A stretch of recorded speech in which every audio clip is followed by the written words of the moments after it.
अस्सलामुअलैकुम, good morning, सुबह बखैर। Good morning everyone, welcome to Geo Pakistan with Huma and Abdullah. और आज बाकायदगी से आज हमारे यहाँ सर्दी, अब तो मानो ना। हाँ, आज तो ठीक ठाक ठिठरने वाली ठंड आ गई है। उसको ज़रा बर्दाश्त करना भी आपको पता है कराची में रहने वालों के लिए मुश्किल हो जाता है, क्योंकि हमें है ही नहीं कोई ज़्यादा नहीं। उस किस्म की प्रोविजंस नहीं है ना, जैसे घर में हर जगह गैस पाइप हो के आप हीटर्स लगाएं। हीटर्स वगैरह का तो ऑब्वियसली सोचा नहीं था। वैसे गैस कहाँ आ रही है? हाँ, गैस का भी इशू है, मतलब इश्यूज तो माशाल्लाह इतने हैं, लेकिन हमारे यहाँ चूल्हा नहीं जल पा रहा गैस में, आप कह रही हैं हीटर कहाँ लगेंगे? वैसे वो तो आपको पता है पंजाब में भी काफी ऐसे इश्यूज हो जाते हैं। और जाहिर है ये वो इश्यूज हैं जो हाल तो हो नहीं रहे, ये बढ़ते ही जा रहे हैं हर गुजरते साल के साथ। आज है जनाब 16 दिसंबर, और 16 दिसंबर की जब भी बात आती है तो सानेहा APS हमारे जहन में आता है। बिल्कुल। आज हम उन बच्चों को याद भी करेंगे, उनके वालिदैन को भी खिराज तहसीन पेश करेंगे, और बस यही दुआ करेंगे। ये वो साने है जिसके बारे में पर्टिकुलरली अल्फाज ख़त्म हो जाते हैं, और ये वो साने है जिसके बारे में हम दुआ करते हैं कि खुदा करे कि कभी किसी भी माँ बाप को ये दुख ना देखना पड़े अपने बच्चे की जुदाई का, और वो भी इस तरह से जुदाई का। बिल्कुल। और APS की हम बात करेंगे, ज़रा डिटेल में बात करेंगे लेटर इन द शो, और तालिब इल्मों से भी बात करेंगे, स्टूडेंट्स वहाँ के इस सारी चीज़ को एक रीविज़िट तो ऑब्वियसली वो तो इन्वेरिएबली जब इस तरह एक दिन जो है एनिवर्सरी है APS की वो मनाया जा रहा हो तो रीविज़िट तो हो ही जाता है, लेकिन व्हाट नेक्स्ट, और उसके बाद 6 साल गुजर गए, क्या क्या हुआ। So we'll talk about that as well. वैसे मेरा ख्याल है कि पूरे पाकिस्तान में मुकाबला होना बदतरीन गाड़ी चलाने के लिए सड़क तो वो कराची में मौजूद है, एक माड़ीपुर रोड। वो रोड वो सड़क जो कि यहाँ से साहिल समुंदर तक लेके जाती है शहर से। और वहाँ पे इनवेरिएबली कोई भी पाकिस्तान के कोने से आए उसको आप लेके जाते ही हैं कहीं ना कहीं। उसको मैं सजेशन ये आज दे रही हूँ, उसको सड़क ना गए, क्योंकि लिटरली वो सड़क ऑलमोस्ट है ही नहीं। ये वो सड़क तो बनाई गई होगी कभी और सड़क के लिए ही यूज होती है, लेकिन जो उसकी सिचुएशन है you should not it's I don't no खड्डे। वो चांद की सरजमीन ज्यादा लगती है, मेरे ख्याल है चांद भी इससे ज्यादा बेहतर होगा जो वहाँ सूरत हाल है। वो तो जब जाएंगे तो पता चलेगा, लेकिन फर्स्ट थिंग्स फर्स्ट, और हमने देनी है हम ट्रिब्यूट देंगे आज APS के शोहदा को, और इसी बारे में तफसील से बात करेंगे। जब भी ये विजुअल्स देखें ना तो एकदम से वो चीज़ ताज़ा हो जाती है और एक डिसबिलीफ की सिचुएशन आ जाती है। We can not believe this happened and this was 6 years ago। एक दफ़ा फिर आपको बताएं कि पाकिस्तान में दहशतगर्दी का ऐसा खौफनाक वाक़या इससे पहले कभी देखा ना सोचा। सानेहा APS का गम 6 साल बाद भी कम होने को नहीं आ रहा। 16 दिसंबर 2014 को सफाक दहशतगर्दों ने आर्मी पब्लिक स्कूल पेशावर पर हमला किया। सिक्योरिटी फोर्सेज ने बिल्डिंग का घेराव किया और ऑपरेशन शुरू किया, जिसमें 6 के 6 दहशतगर्द मारे गए। लेकिन इसके दौरान क्या हुआ? इस दौरान तलबा समेत 140 से ज़ायद अफराद शहीद हुए। इस वाक़े ने दहशतगर्दी के खिलाफ जंग को फैसला कुन बना दिया। हुकूमत और दीगर इदारों ने मिलकर नेशनल एक्शन प्लान बनाया और शुमाली वज़ीरिस्तान में ऑपरेशन ज़रबे आज़ब के ज़रिए दहशतगर्दों का सफाया किया। और उसके बाद हमने देखा कि अमन का एक तवील दौर चला जो कि आज तक अल्हम्दुलिल्लाह कायम है। सानेहा आर्मी पब्लिक स्कूल पेशावर को 6 साल मुकम्मल हो गए हैं, और पेशावर की शाहराहों पर सानेहा APS में शहीद बच्चों की तस्वीर लगाई गई हैं, उन्हें याद किया जा रहा है। ये वो बच्चे हैं जो अमर हो गए हैं। ये कौम कभी इन बच्चों को नहीं भूलेगी, और इन्हें देखकर वालिदैन भी इनके और शहरी भी शहीद बच्चों को याद कर रहे हैं। वालिदैन के लिए तो हम अंदाज़ा नहीं लगा सकते कि वॉट एवर यू से आप उन्हें जो भी तसल्ली दे लें वो उन वालिदैन के दिल को करार नहीं आ सकता कभी भी।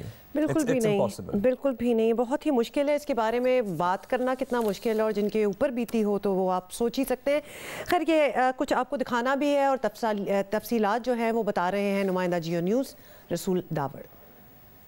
जी बिल्कुल, सानेहा आर्मी पब्लिक स्कूल में शहीद बच्चों की ये माएँ आज पे रोडों पर है, रैली निकाल कर अपने बच्चों को याद कर रहे हैं, तस्वीर उठाए हुए हैं, और अपनी जो 6 साल गुजर चुके हैं वो कह रहे हैं कि अभी भी वो जिंदा है, उनके दिलों में जिंदा है। बिल्कुल 6 साल तो गुजर गए हैं, कैलेंडरों में होंगे, लेकिन हम लोग 16 दिसंबर से नहीं निकले, और ये 6 बरस जो है ना हमारे लिए जो तकलीफ़ और जो दुख हमने जो सहे हैं ना वो सिर्फ हम ही जानते हैं। वो कहते हैं कि हर साल हम इसको याद करेंगे। 147 अफराद शहीद हो चुके थे, मुतअद्दिद ज़ख्मी भी हुए थे। हमले की जिम्मेदारी कलदम तरीके तालिबान ने कबूल की थी। इसी तरह 16 दिसंबर 2014 के इस सानहे के बाद से ये माएँ, ये वालिदैन अपने प्यारों को, अपने बच्चों को याद करने के लिए हर साल भी आते हैं, तो वो यकीनन उन लम्हात को याद करते हैं और कहते हैं कि इन्हें बहुत दुख है, अफसोस है, लेकिन वो कुछ नहीं कर सकते। APS हमले में ज़ख्मी होने वाले एक तालिब इल्म अहमद नवाज़ भी हैं, जिन्हें इलाज के लिए बरतानिया ले जाया गया था और सेहतमंद होने के बाद वो भरपूर अंदाज में अपना तालीमी सफ़र जारी रखे हुए हैं और आज ऑक्सफोर्ड यूनिवर्सिटी में पहुंच गए हैं। जनाब, ऐसी भी बहुत सी कहानियां हैं जिन बच्चों ने और ज़्यादा हिम्मत पकड़ी और ज़्यादा अज़्म के साथ अपने तालीमी सफ़र को जारी रखा और अहमद है हमारे साथ। Thank you Ahmed for giving time to us. ये बताइएगा, APS में जो हुआ, जाहिर है उसने सभी को झंझोड़ दिया था, हिला कर रख दिया था। क्या आपको आज भी वो दिन उसी तरह हूबहू याद है? जी, हर साल जब 16 दिसंबर का ये दिन आता है तो ज़ख़म जो है तो उस हादसे के दोबारा ताज़ा हो जाते हैं। जो हादसात उस दिन हुए, मैंने अपने उस स्कूल के अंदर उस दिन जो मैंने अपने दोस्तों को, मेरी असातिज़ा को मैंने अपने आंखों के सामने शहीद होते हुए देखा, तो वो मनाजिर, इसके अलावा जो अस्पताल में मैंने अपने दोस्तों को ज़ख्मी हालत में देखा, तो वो मनाजिर मेरे ख़्याल से मैं कभी भी नहीं भूल पाऊँगा। और हर साल जब ये दिन आता है तो हमारे ज़ख़म जो है तो वो ताज़ा हो जाते हैं। I think this will be something that we will never forget। पूरा पाकिस्तान नहीं भूल पाएगा। और उस हादसे में जितना हमने खोया, ना सिर्फ हम फैमिलीज़ ने खोया बल्कि पूरे पाकिस्तान ने खोया। बहुत से टैलेंटेड यंगस्टर्स को, बच्चों को खोया। And it is indeed a black day for the whole of Pakistan. अच्छा अहमद नवाज़, एक तो दोबारा से आपका शुक्रिया करेंगे क्योंकि आप बड़ा मुश्किल है इसको रिविज़िट करना और इसके बारे में बात करना, लेकिन जिस तरह आप बात कर रहे हैं आपका जज्बा देख के तो ज़रूर आपसे और बातें करने को दिल चाहता है, क्योंकि आपने इस दिन जो कुछ भी देखा इसके बाद भी अपने पाँव पर खड़े हुए, आपकी हम बात कर रहे हैं, और आज तालीम के मैदान में आगे ही आगे जा रहे हैं। तो ये हौसला कैसे मिला कि इतना बड़ा सानिया हो जाने के बावजूद हिम्मत नहीं हारी? इस सानहे में मैंने जो है तो बहुत कुछ खोया। मैंने अपना भाई खोया, मैंने अपने बहुत सारे दोस्त खोए, साथ कराम खोए, और ये इतना सब कुछ खोने के बाद जो है तो मैंने काफ़ी सोचा कि व्हाट कैन आई डू, अभी मैं इसके रिस्पॉन्स में भी क्या कर सकता हूँ। और इसके अलावा जब मैंने अपने दोस्तों के पेरेंट्स को, अपने पेरेंट्स को उस दुख और दर्द में देखा उस हादसे के बाद, जितना वो सफ़र कर रहे थे, तो मुझे एक जज्बा आया कि इंशाल्लाह मैं कोशिश करूँगा कि किसी को भी इस तरह के गम से ना गुजरना पड़े। And that is where I got the motivation कि मैंने अभी इस तरह कुछ करना है। पहले तो अपनी तालीम पर फोकस करना है कि मैं बेहतरीन से बेहतरीन तालीम हासिल करूँ, which in itself will be a slap in the face for the terrorist. इसके अलावा जो है तो इस तरह मैं कुछ कैंपेन कर सकूँ जिसके ज़रिए मैं और लोगों की भी मदद कर सकूँ। माशाल्लाह, बेहतरीन इदारे में बेहतरीन तालीम हासिल कर रहे हैं, तो वहाँ तक तो आप पहुँच गए। अहमद, सिंस आप अब यूनिवर्सिटी गोइंग हैं, आई एम श्योर कि आपने दुनिया से और एक्सपीरियंस भी हासिल किया होगा। सानिया, APS से मुताल्लिक़ कहा जाता है कि इसके बाद एक नया पाकिस्तान खड़ा हुआ जहाँ सब मुत्तहिद थे दहशत गर्दी का मुकाबला करने के लिए। वो जो इससे पहले कहीं इफ्स एंड बट्स नज़र आते थे, कहीं डिफरेंट स्कूल्स ऑफ थॉट नज़र आते थे, वो ख़त्म हो गए थे। बस दुश्मन था तो सबका दुश्मन था। लेकिन जाहिर है कि जंग अभी ख़त्म नहीं हुई है। आप जैसे नौजवान इसमें बहुत बड़ा किरदार अभी भी अदा कर सकते हैं हमारी आने वाली नस्लों को एजुकेट करने के लिए। तो व्हेन शुड वी एक्सपेक्ट आप अपनी तालीम ख़त्म करके वापस पाकिस्तान आएंगे? बिल्कुल, इस सानहे के बाद जो है तो एक नया पाकिस्तान बन गया, एक ऐसा पाकिस्तान जहाँ पर सारे लोग एकदम से इकट्ठा हो गए दहशतगर्दी के ख़िलाफ़, और हर बंदे ने जो है तो अज़म किया कि हम दहशतगर्दी का अब ख़ात्मा करेंगे इस दफ़ा।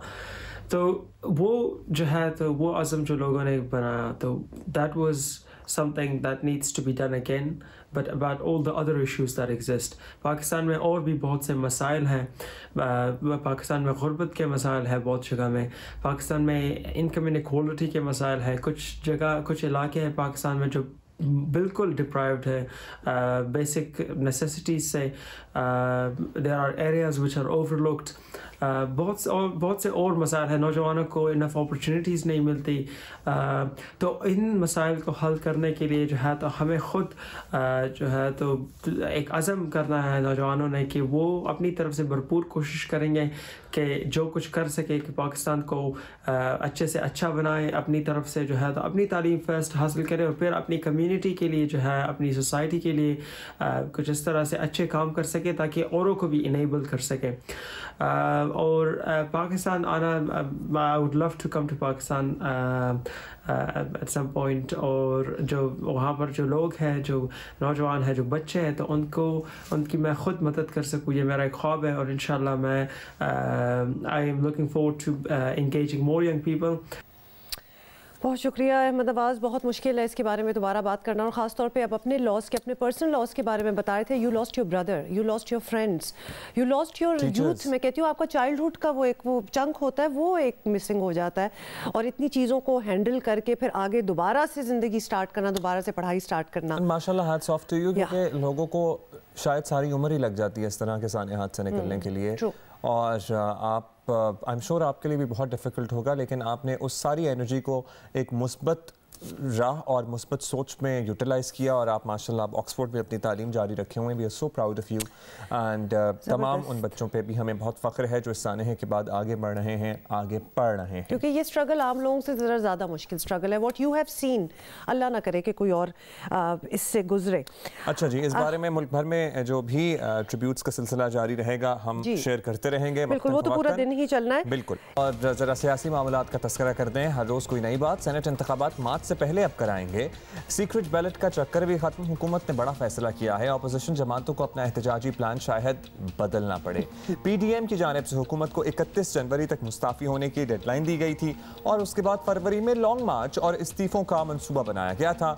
हुकूमत ने मगर बता दिया कि वो कहीं नहीं जा रही।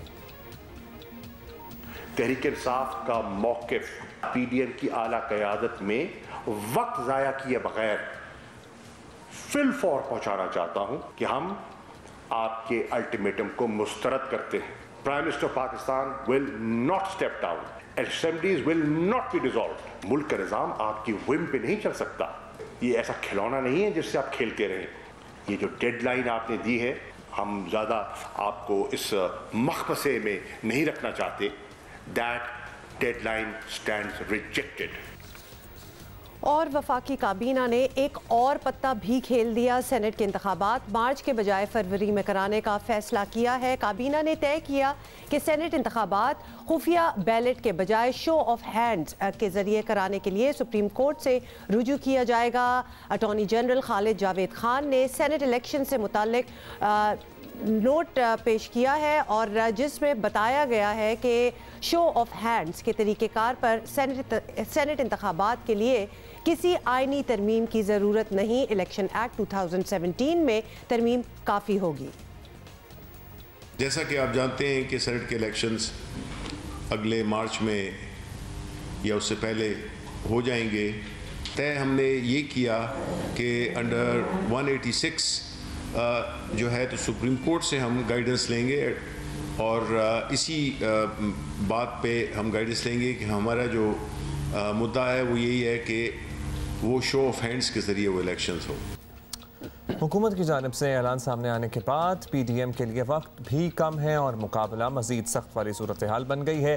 देखिए, अब अपोजिशन नए हालात का मुकाबला करने के लिए क्या तरीक़ाकार अपनाती है, इसी पे ज़रा मौक़िफ़ लेते हैं। मुस्लिम लीग नून के रहनुमा राना सनाउल्लाह हमारे साथ मौजूद है। राना साहब, सेनेट के इंतखाबात शो ऑफ हैंड से कराएंगे, मार्च से पहले ही इलेक्शन करा रहे हैं, तो हुकूमत ने अपना इरादा बता दिया है, तो क्या अपोजिशन के लिए ये एक सरप्राइज़ है, या आपको थी कोई सुनगुन, कुछ अंदाज़ा था कि कोई ऐसी स्ट्रैटेजी सामने आएगी हुकूमत की तरफ से?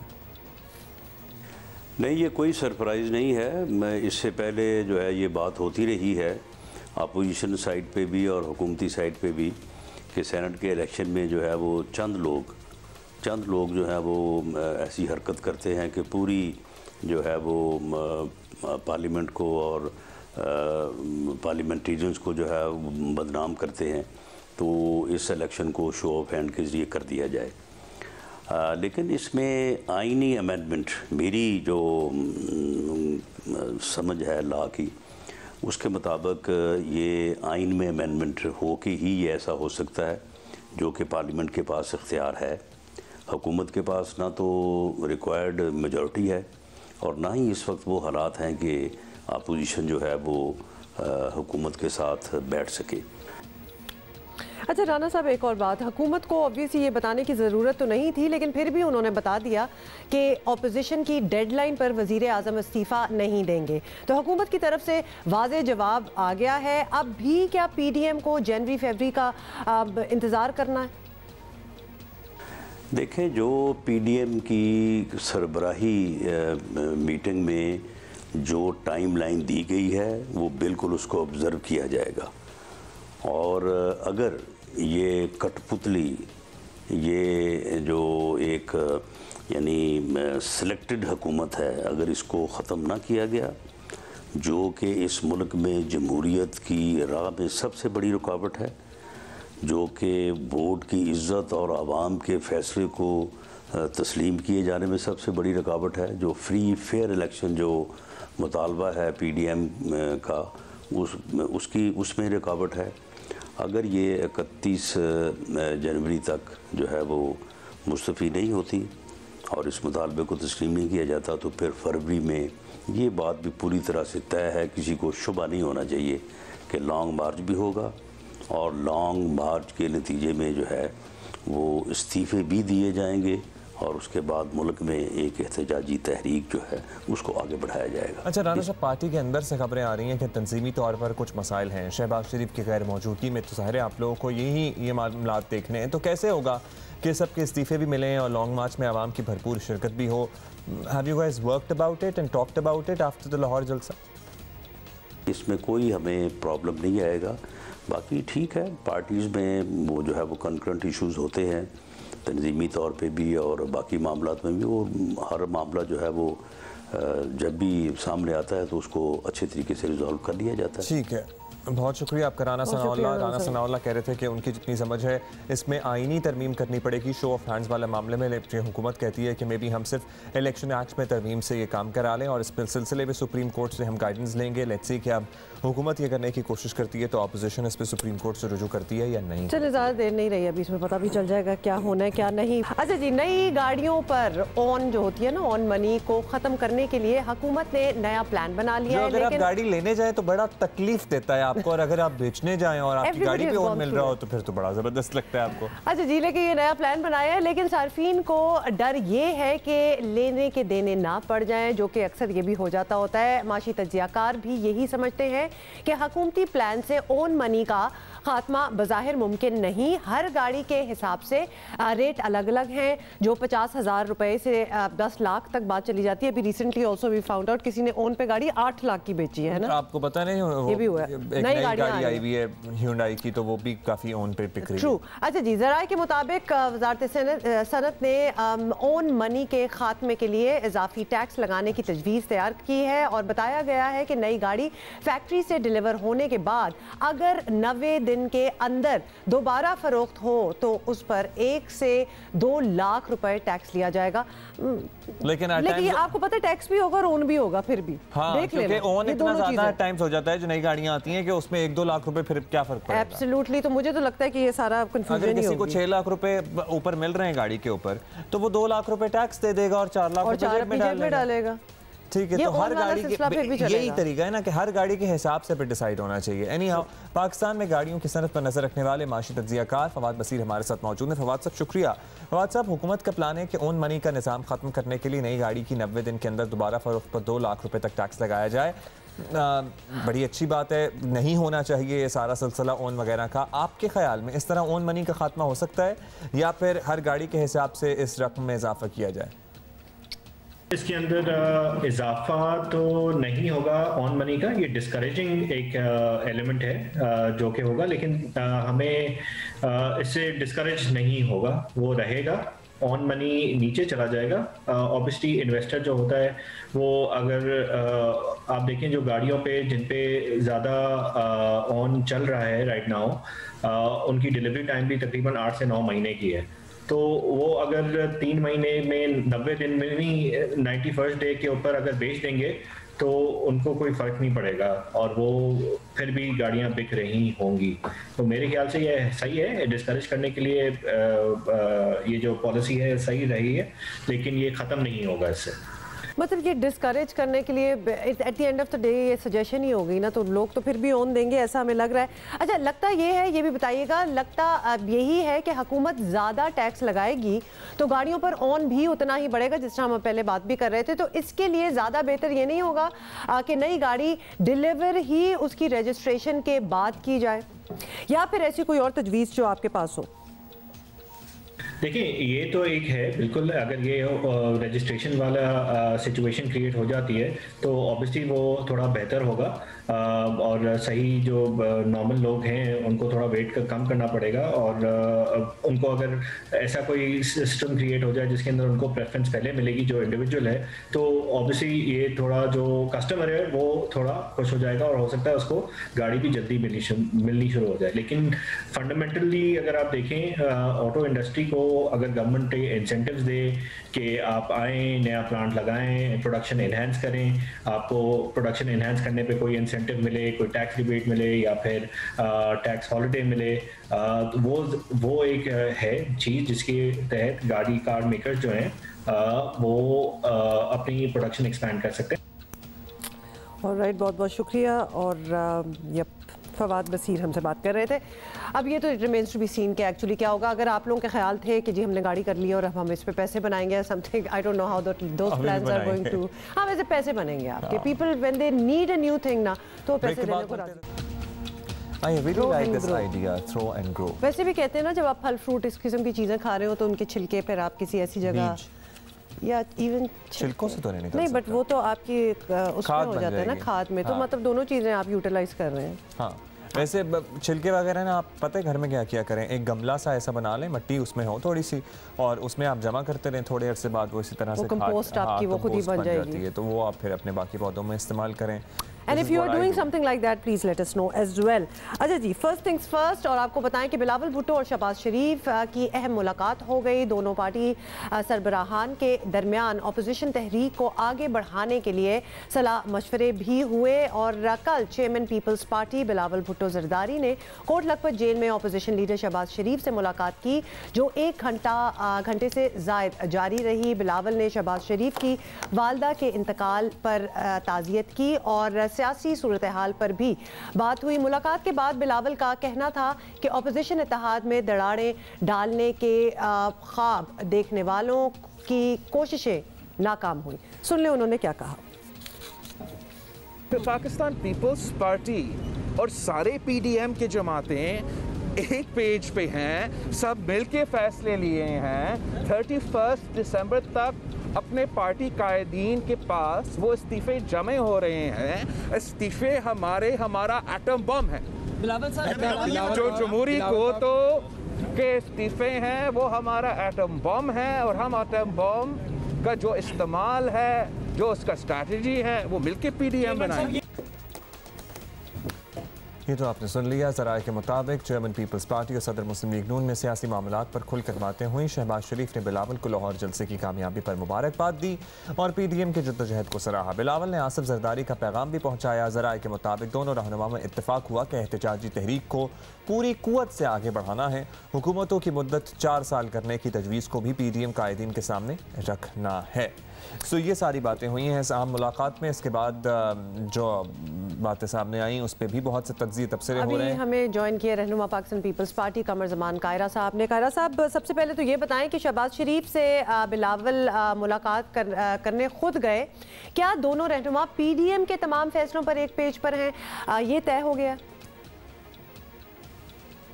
बिलावल साहब शहबाज शरीफ साहब से मुलाकात करने बुनियादी तौर पर तो गए थे कि वो उनकी वालदा के वफात पर ताज़ियत करना चाहते थे, और दूसरा फिर जब सियासी लोग इकट्ठे होते हैं तो सियासी बातें भी होती हैं। आखिर जलसे के बारे में भी, पीडीएम की मूवमेंट के बारे में भी बातें हुई और उसमें इत्तेफाक था सारा, कोई इसमें कोई इख्तिलाफ वाली बात ही नहीं।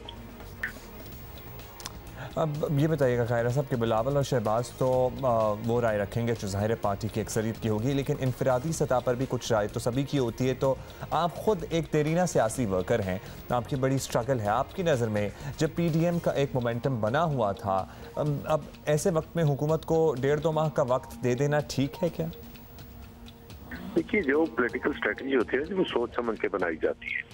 ये 1.5-2 माह का वक्त हम कोई बैठ के नहीं गुजारेंगे। इसमें हम मुख्तलिफ जगहों पे जलसे जुलूस करेंगे, अपनी तैयारियां करेंगे और बिल्कुल कोई गवर्नमेंट को वक्त देने वाला इशू नहीं है। रही बात कि जी हमें क्या करना चाहिए क्या नहीं, वो मुझे अपनी जमात के अंदर बैठ के राय देने का हक है। मुझे अपनी राय इंडिविजुअल आरा को मीडिया पे बोलने का हक नहीं है। हाँ, जो मेरी जमात की राय है वो आपके सामने है और मैं उस राय से मुत्तफिक हूँ। साहब, आपने हमारी इनविटेशन कबूल की थी तो हमने ये सोचा कि कुछ तो शेयर आप कर ही लेंगे। खैर चलिए, कुछ नहीं होता। फाइनली ये बताइएगा कि हुकूमत का प्लान सामने आया है कि सेनेट इंतखाबात शो ऑफ हैंड्स के ज़रिए और मार्च से पहले ही करा लिए जाएंगे। तो ऐसा हुआ तो क्या PDM अपनी डेडलाइंस वगैरह भी तब्दील करेगी? यकीनन सियासत हालात के मुताबिक की जाती है। PDM को अब बैठ के फैसला करना पड़ेगा कि क्या सूरत हाल है।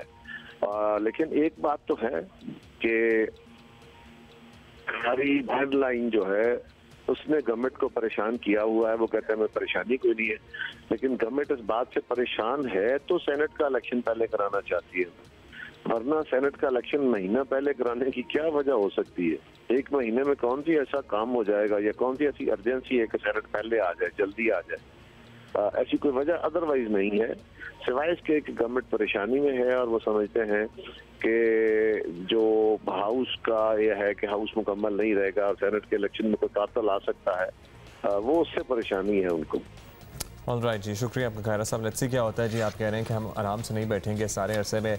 कितनी आपकी जो तहरीक मोमेंटम पकड़ पाती है और उसके बाद लॉन्ग मार्च और इस्तीफ़ों वाला मामला, it is all yet to be seen. हुकूमत भी ज़ाहिर है आराम से नहीं बैठेगी अगर अपोजिशन आराम से नहीं बैठेगी, और उन्होंने भी अपने कार्ड्स अब दिखाना शुरू कर दिए हैं। So it's going to be very busy start of the year I would say, क्योंकि अब तो साल ख़त्म ही हो रहा है तो जनवरी काफ़ी बिजी होगा डेफिनेटली। अब ज़रा एक और इम्पॉर्टेंट टॉपिक मेरा ख्याल है जिससे ज़्यादा जो लोग हैं वो खुश भी हो सकते हैं और फ़ायदा भी उठा सकते हैं। ख़ास तौर पे ख़वातीन के लिए कुछ अच्छी खबरें भी हो सकती हैं। औरतों और बच्चों के ख़िलाफ़ जिनसी जराइम के केस जल्द अज जल्द निपटाने के लिए एंटी रेप ऑर्डिनेंस आ गया है और उम्मीद यही है कि कुछ फ़र्क तो पड़ेगा। सितंबर में मोटरवे ज़्यादती केस सामने आने के बाद वज़ीर आज़म ने वादा किया था कि जिनसी ज़्यादती के मुजरिमों के ख़िलाफ़ सख्त क़वानीन लाए जाएंगे। एक वो वादा दोबारा सुन लें।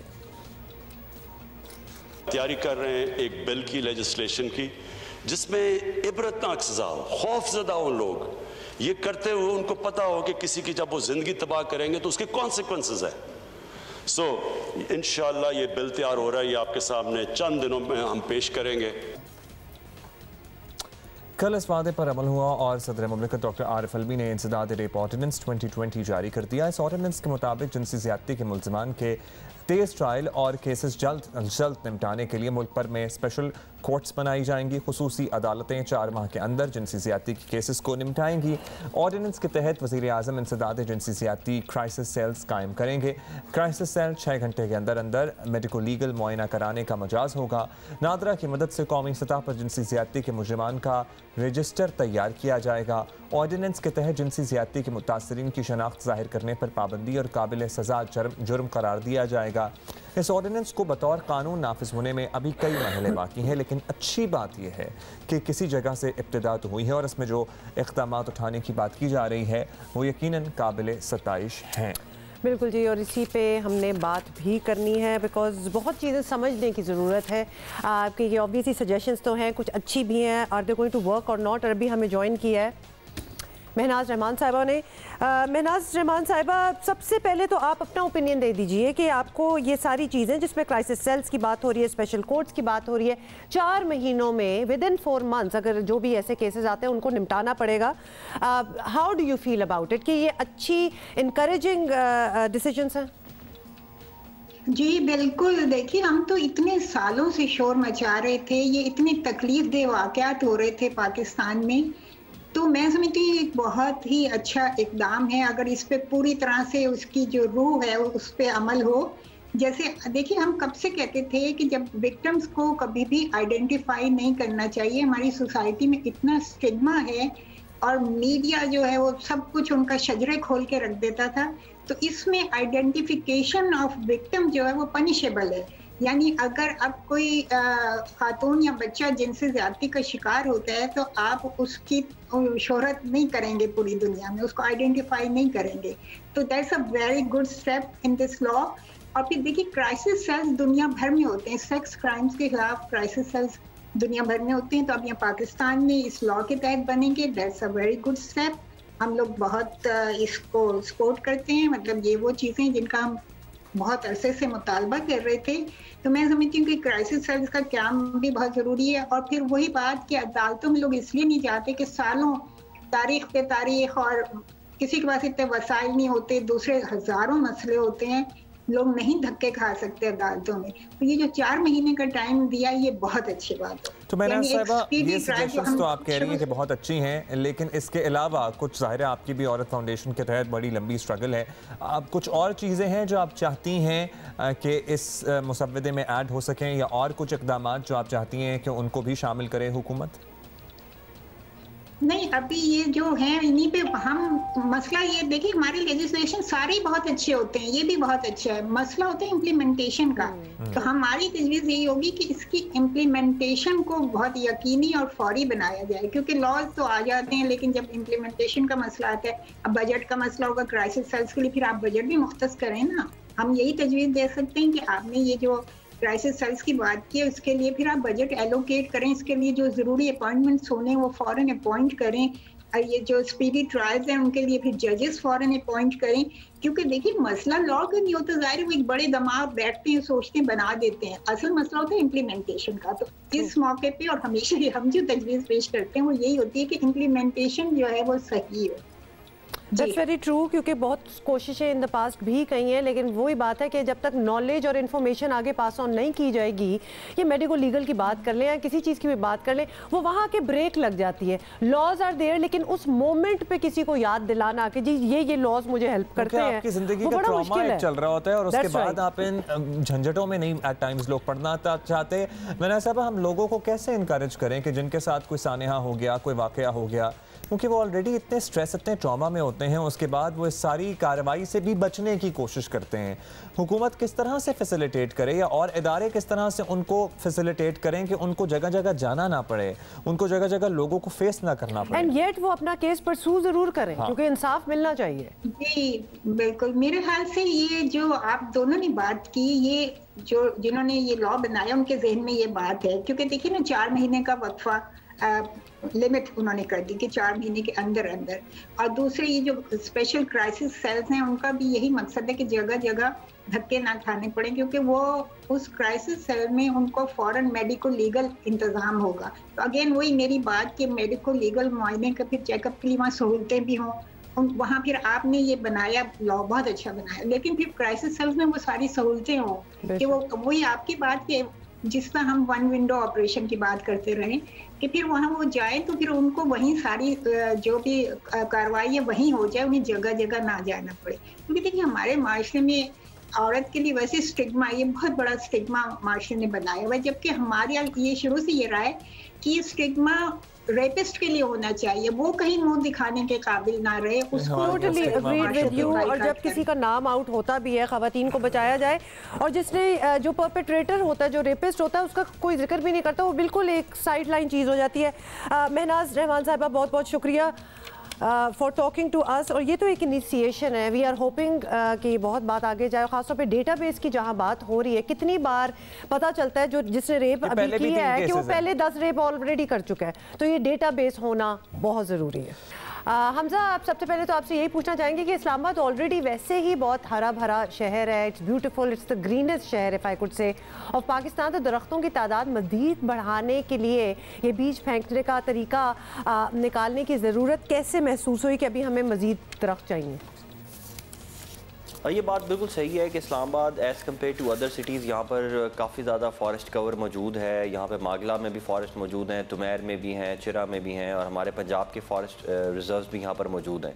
लेकिन इन फॉरेस्ट एरियाज़ के अंदर हमें कई दफ़ा शिकायत भी मिलती रहती है और हमने ख़ुद भी देखा है कि यहाँ पर इंक्रोचमेंट्स बहुत ज़्यादा हो जाती हैं और कई दफ़ा आपको पता है कि यहाँ पर आग भी लगती है जिससे काफ़ी दरख्त मुतासर हो जाते हैं। और दूसरा भी ये है कि वेयर एंड टेयर से भी और लोगों के भी जो वॉकिंग ट्रैक्स बने हुए हैं मागला में, इसकी वजह से भी थोड़ी डिफॉरेस्टेशन हो जाती है। इस चीज़ को कवर करने के लिए हमने पूरे इस्लामाबाद के अंदर एक सेपरेट कैंपेन भी कर रहे हैं और मागला के अंदर खुसूसी तौर पे हमने पाइन ट्रीज़ के सीड्स की कैंपेन की है, जिसमें तकरीबन हम 15 लाख के करीब सीड बॉल्स जो हैं, सीड पैलेट जिन्हें हम कहते हैं, उनको हमने फेंका है और हर सीड बॉल के अंदर तकरीबन 4 सीड्स थी पाइन ट्रीज़ की। और इससे हम उम्मीद यही है हमारी कि बहुत जल्द इस्लामाबाद के इन एरियाज़ में जो फॉरेस्ट एरियाज़ हैं जहाँ पे हमने सीड पैलेट थ्रो किए हैं, यहाँ पर भी 30 लाख और दरख्त जो है वो लग जाएंगे। This is a great idea Hamza और आई होप आपको रिस्पॉन्स भी अच्छा मिल रहा होगा। आप बता दें कि लोगों ने किस तरह से आपकी मदद की है इस सारे काम में, क्या ताबन रहा है और होपफुली अगर if you done some research तो क्या कहते हैं एक्सपर्ट्स, नताइज जल्द नज़र आएंगे क्या? नहीं, इसमें लोगों ने हमारे से बहुत ज़्यादा ताउन किया है। बेसिकली हमने जो मागला के ट्रेल्स हैं, ट्रेल 3, 4 और 5, यहाँ पर हमने लोगों को तकसीम किया, हमने स्कूल्स को इन्वॉल्व किया, हमने बच्चों को दिया। लेकिन उससे बढ़कर हमने ख़ुद भी अपने प्राइवेट सेक्टर के साथ मिलके कॉन्ट्रैक्टर्स को हायर किया, जिन्होंने 25 टीम्स बना के जगह जगह जहाँ जहाँ पे भी रोड एक्सेस है वहाँ से जाके उन्होंने सीड पैलेट की थ्रोइंग की है। तो मेरे ख्याल में ये काफ़ी अच्छा रिस्पांस है और इसका रिज़ल्ट जो है वो तो बड़ा लॉन्ग टर्म है। ऑब्वियसली पाइन ट्री तो बहुत ज़्यादा टाइम लेता है, 2-3 साल 4 साल लेता है, तब जाके उसकी विजिबल आती है। लेकिन ये एक छोटी सी काविश है, इसके ऊपर हुकूमत का कोई बहुत ज़्यादा पैसा भी नहीं लगा, बल्कि लगा ही नहीं है कोई पैसा। तो एक तरह से हमारा ये इनिशिएटिव हो गया और हम उम्मीद करते हैं कि इससे कुछ ना कुछ एडवांटेज ज़रूर होगा। अच्छा, ज़बरदस्त। अब मज़ीद आइडियाज़ का भी आपसे पूछना चाहते हैं क्योंकि डिफॉरेस्टेशन का मसला सिर्फ एक आध इलाके तक तो महदूद नहीं और ये बीज फैलाने का जो तरीका है वो काफ़ी भी नहीं होगा, इवेंचुअली आपको कुछ और भी करना होगा। तो इसके लिए शहरी इंतज़ामिया मज़ीद भी कुछ कर रही है, कुछ प्लानिंग में है? बिल्कुल, ये तो एक छोटा सा एक ऐसे इनिशिएटिव था ना जिससे जो बड़ा इजी सा इनिशिएटिव था, हमें सीड बॉल्स भी मिल गए, हमें बंदे भी मिल गए, कॉन्ट्रैक्टर भी मिल गए और हमने इसको क्लब कर लिया जो जितने लोग वहाँ पर हाइकिंग के लिए आते हैं उनके साथ। लेकिन मेन हमारा प्रोजेक्ट ये नहीं है, मेन हमारा प्रोजेक्ट वही है जो हम प्लांट ट्री का है कि हर बशर 2 शजर वाला जो हमारा कैंपेन है जो हमारी चल रही है वो हर स्कूल के अंदर, हर गली के अंदर, हर प्राइवेट हाउसिंग सोसाइटी के अंदर, प्राइवेट सेक्टर के साथ मिलके, CSR के साथ मिलके और गवर्नमेंट के फंड्स के थ्रू जो CDA एनवायरनमेंट विंग वाले हैं, फॉरेस्ट वाले हैं, मिनिस्ट्री ऑफ क्लाइमेट चेंज वाले हैं, वो एक सेपरेट कैंपेन कर रहे हैं। I love the slogan, thank you Hamza हमारे से बात करने के लिए। हर बशर 2 शजर, एक क्या हर बशर मतलब इंसान 2 शजर 2 दरख्त लगाएगा। गुड, या वी लाइक इट। और कितना डूएबल भी है, कोई इतनी ज़्यादा टेंशन भी ना हो अगर किसी पे ये रिस्पॉन्सिबिलिटी डाल दी जाए। और पर्टिकुलरली जब पौधे लगाते हुए आप, आई एम श्योर बहुत से लोगों को गार्डनिंग का शौक है, तो पब्लिक स्पेसेस पे भी ऐसे ही आप कितने का आता है दरख्त वाला पौधा जो है वो आप लगा सकते हैं, अगर कोई उसे ना काटे तो सोचें वो आपके लिए कितना सदका जारिया बन सकता है, लोगों के लिए बेनिफिशियल हो सकता है, एनवायरनमेंट को कितना अच्छा। अच्छा, लेकिन हैविंग सेड दैट अब ये छोटे छोटे वो बॉल भी बच्चे बना रहे थे और हम देख रहे थे इस वीडियो में, तो रैंडम तो फेंक ही रहे हैं, जहाँ बहुत फॉरेस्ट हो वहाँ आप रैंडम फेंक सकते हैं। There you go once again, ये मुझे आइडिया बहुत ही अच्छा लगा। पता है इसमें यंगस्टर्स इंटरेस्टेड भी हो सकते हैं क्योंकि जरा फन एलिमेंट भी इसमें आ गया है। बच्चे पर्टिकुलरली स्कूल के बच्चे तो जबरदस्त बेहतरीन काम है, बच्चे बूढ़े मतलब ये मिल के आप ये काम कर सकते हैं। तो जो फॉरेस्ट एरियाज जो फॉरेस्ट कवर है वहाँ तो वो बॉल आप कहीं भी फेंक दें, लेकिन जैसे आप ज़रा आप कह रहे थे ना कि कहीं भी आप देखें ग्रीन पैच तो लगा दें, लेकिन थोड़ा सा आर्टिस्ट्री होनी चाहिए बीच में कि you plant it where you literally wanted to grow और उसको अपरूट ना करना पड़े after a couple of years. तो वो ज़रा आप ज़रूर उसको मेक श्योर कि ऐसी जगह हो। देखिए आइडिया अच्छा है, let's do it in Karachi also, है ना? पाइन ट्री तो नहीं होगा फिर, हाँ, लेकिन कोई और दरख्त तो यहाँ के हिसाब से हो ही सकता है। अच्छा, आज की तारीख की अगर हम बात करें ना तो सानेहा APS का तो हमने तस्करा किया है, लेकिन एक और सानेहा भी हुआ। 16 दिसंबर 1971 को पाकिस्तान का एक बाजू, पाकिस्तान का एक हिस्सा मशरकी पाकिस्तान बांग्लादेश बन गया, हमसे अलग हो गया। सुकूत ढाका को आज 49 बरस हो गए हैं और सुकूत ढाका से हमने बहसीत कौम क्या सीखा है हुमा, इसका जायज़ा लेना बेहद ज़रूरी है। बिल्कुल, और ये पाकिस्तान की तारीख का एक बहुत ही अलमनाक सानिया है, लेकिन कई ममालिक हैं जो ऐसे ही हालात से गुजरे और फिर संभले और आज तरक्की याफ्ता कहलाते हैं। मगर इसके लिए पहली चीज़ ये है कि हम बहैसियत कौम अपनी गलतियाँ तस्लीम करें और आइंदा ऐसी गलतियाँ ना दोहराने का अज़म भी करें, जो कि it's a tall order by the way. अच्छा जी, हमें ज्वाइन किया इस पर बात करने के लिए सीनियर तजियाकार इरशाद भट्टी साहब ने। भट्टी साहब, पाकिस्तान के दो टुकड़े हुए, ये एक अफसोसनाक दिन था और इसमें कहीं ना कहीं तो हमारी गलतियां भी डेफिनेटली थीं। तो क्या बहैसियत कौम हमने अपनी गलतियों से कुछ सीखा? आपको क्या लगता है? बिल्कुल नहीं सीखा, 0/0।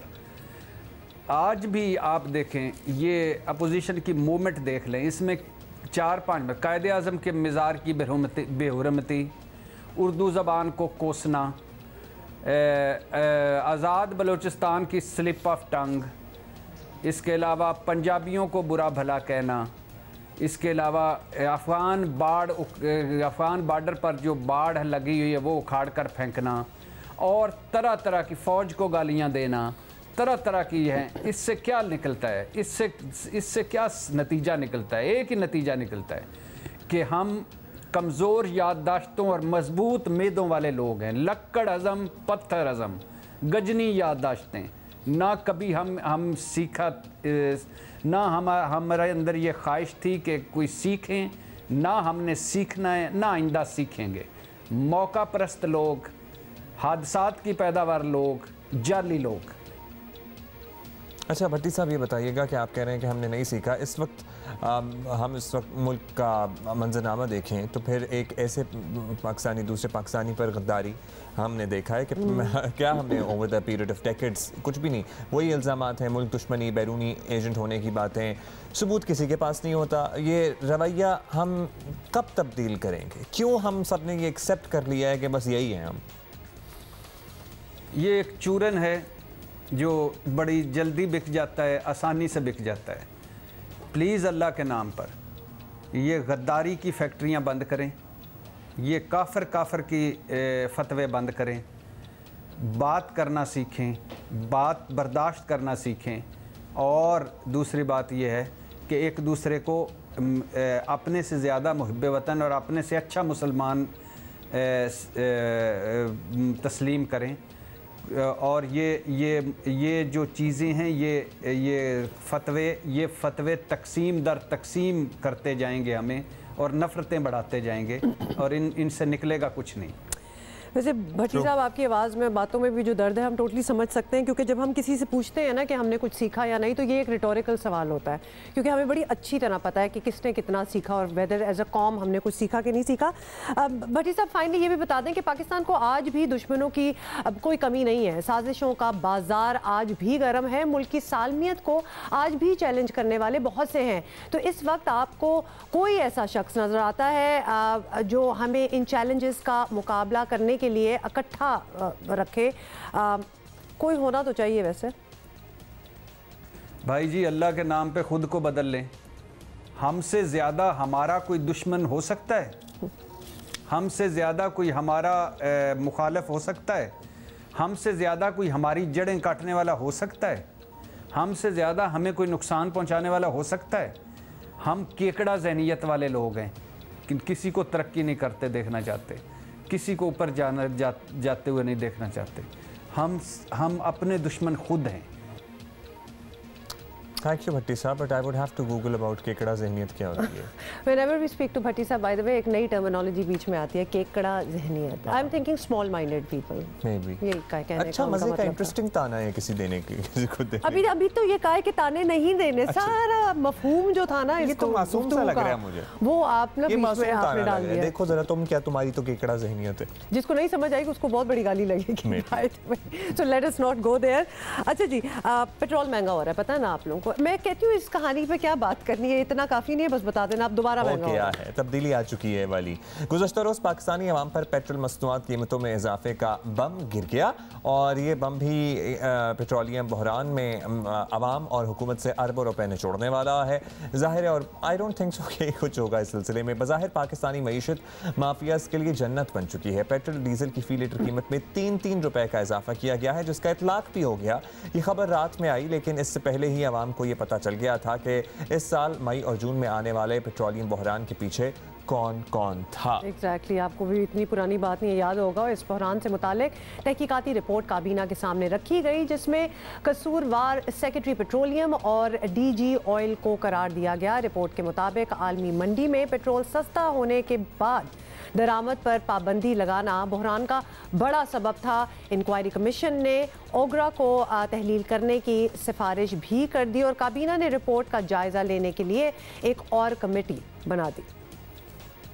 पेट्रोलियम की जो रिपोर्ट थी ऑयल की, जो कि आपको याद है कि इस साल एक क्राइसिस आया था, उस रिपोर्ट में टाइम लगा और आज फाइनली वो कैबिनेट में पेश की गई और प्राइम मिनिस्टर साहब ने उसकी जो सिफारिशात हैं वो अगली काबीना में लाने के लिए एक कमेटी तश्कील दी, जो कि असद उमर साहब चेयरमैन है उसके, शफकत महमूद साहब, डॉक्टर शीरी मज़ारी और आज़म स्वाति साहब। तो ये अगले हफ्ते उन अफराद पूरी उस रिपोर्ट की जो वो है वो कैबिनेट के सामने पेश करेंगे कि ज़िम्मेदारी का तयन किस पे किया जाएगा। ज़राए के मुताबिक जब ये रिपोर्ट काबीना के सामने आई तो वज़रा ने ज़िम्मेदारान के खिलाफ सख्त कार्रवाई का मुतालबा किया। बाज़ वज़रा ने सवाल उठाया कि बहरान आया तो मुतल्लिका वजारतें कहाँ थीं। काबीना अरकान ने सवाल किया जो कंपनियाँ मुलव्विस थीं उनके लाइसेंस मनसूख क्यों नहीं किए गए। वज़ीर आज़म ने कहा कि कमेटी की रिपोर्ट मौसूल होने पर ज़िम्मेदारों के खिलाफ सख्त एक्शन लिया जाएगा। हुकूमत इसे अपना एक प्लस पॉइंट बताती है कि इसी हुकूमत के दौर में आने वाले बहरानों की तफ्तीश भी खुद ही कराई जाती रही है। इससे पहले आपको याद है ना, आटा चीनी माफिया बेनकाब हुआ, पावर कंपनीज माफिया सामने आया, कब्ज़ा माफिया, अद्वियात माफिया भी था और आजकल गैस माफिया का भी सुना जा रहा है। लेकिन ये भी अपनी जगह हकीकत ये है कि हुकूमत की किसी माफिया के खिलाफ कोई कार्रवाई माशाअल्लाह से नज़र नहीं आई और ये तो बिल्कुल भी नहीं हुआ कि आवाम की जेब से लूटा गया माल वापस आवाम की जेब में आया हो। वज़ीर आज़म तो ये खुद कह चुके हैं कि माफियाज कैसे काम करते हैं उन्हें पहली बार पता चला है। हमें पहले यही नहीं पता था कि शुगर मिल एसोसिएशन ही बताती थी कि कीमत क्या है चीनी की, वही बेच रहे हैं, वही बताते थे कीमत क्या है और वही फिर कहते थे कि जी इतनी चीनी हो गई है। और कई तो अब उन्होंने जो चीनी हमें बताई वो ज़्यादा बता दी, बाद में पता चला कि कम है और जब कम होती है कीमतें ऊपर चली जाती हैं। ये पूरा एक हमें पहली दफ़ा तजर्बा हुआ है कि किस तरह एक मिल के महंगाई की जाती है। चलिए, ये तो आपने वज़ीर आज़म को सुना। अब जब सबकी निशानदही हो रही है तो सबके खिलाफ कार्रवाई भी होनी चाहिए, लेकिन वज़ीर आज़म के इर्द गिर्द बैठे लोगों के नाम आने लगे और इस पर वज़ीर आज़म को तशवीश ना हो, ये बजाते खुद एक काबिल तशवीश बात है। तो लिहाजा यस, वो चीनी वाली बात जब आगे नहीं बढ़ी, कोई भी बात आगे नहीं बढ़ी, बेशक उन पर तहकीकात हो गए और शायद ये बड़ी अच्छी बात है कि क्रेडिट गोज़ टू दिस हुकूमत कि वो तहकीकात ज़रूर करा लेते हैं, लेकिन उसके बाद क्या होता है नोबडी एवर फाइंड्स आउट। अच्छा जी, एक और बात ज़रा अभी करनी है हमने। अब वैसे आवाम तो भुगत रही हैं। FGO न्यूज़ पे हम रिपोर्ट भी देख रहे थे, सबसे ज़्यादा अवामी सर्वे जब किया गया तो मईशत माशी सूरत हाल का सबसे ज़्यादा आवाम ने तस्करा किया कि हालात अच्छे नहीं हैं, हालात मुनासिब नहीं है और जॉबलेसनेस का तो एक और ही आलम है ना कि and the worst thing is कि जब आपको कोई ऐसा बहरान 2 4 5 कोई हम कौन सा एक करके देते हैं तो एक चीज़ आ रही है और उसके बाद 2 4 और भी आ जाती हैं और भी चीज़ें ख़राब होना स्टार्ट हो जाती हैं। जैसे हु वुड हैव थॉट के गैस का भी कोई बीच में से चीज़ निकल आएगी और आवाम हैज़ नो से इन इट। आवाम को बर्दाश्त करना पड़ता है, मतलब कि बिल्कुल उन पे मलबा डाल दो और वो दबे रहेंगे और कुछ नहीं कर सकते। That is how they will survive. हाँ, सो ये बात दुरुस्त है कि कंस्ट्रक्शन इंडस्ट्री पनप रही है, टेक्सटाइल इंडस्ट्री भी अच्छा काम कर रही है, लेकिन अवामी मसाइल भी अपनी जगह हैं। अच्छा जी, अभी हम आपसे इजाज़त लेंगे और इंशाल्लाह we are going to see you tomorrow. 105 deaths record की गई हैं कोरोना की वजह से गुज़श्ता 24 घंटों में। Don't contribute to it, please SOPs follow करें, घरों में रहें, मास्क ज़रूर पहने एंड सैनिटाइजर।